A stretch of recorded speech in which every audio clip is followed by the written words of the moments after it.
What if a country half the size of Texas could outmaneuver giants like India and China? That's not fiction. It's happening in Nepal today. The country's new prime minister isn't just making headlines. He's reshaping regional power balances with moves that have both New Delhi and Beijing on edge while catching Washington's attention.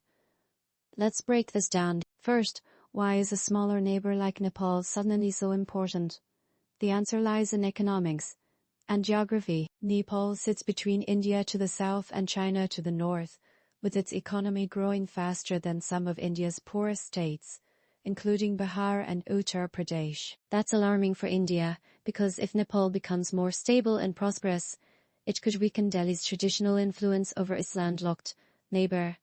China is wary too, but for a different reason. The previous Nepalese government leaned heavily toward Beijing, signing deals that gave China access to infrastructure projects and strategic ports. Now, with a new PM in charge, one seen as more centrist and less aligned with China, a shift could be underway. That's enough to make Beijing nervous. Meanwhile, the US is watching closely.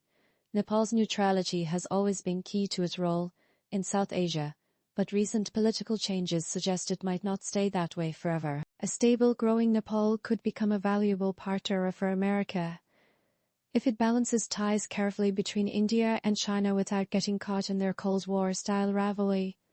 Here's the bigger picture. Nepal's economic success isn't just it's about challenging old assumptions that size matters more than strategy, or that smaller nations can't punch above their weight. If this PM succeeds, he could redefine what it means to be a neighbor to giants like India and China. But is Nepal ready for the pressure? Can it avoid getting squeezed between two superpowers? And will other small nations take note? Those are questions worth asking as the world watches this story unfold. Don't just watch.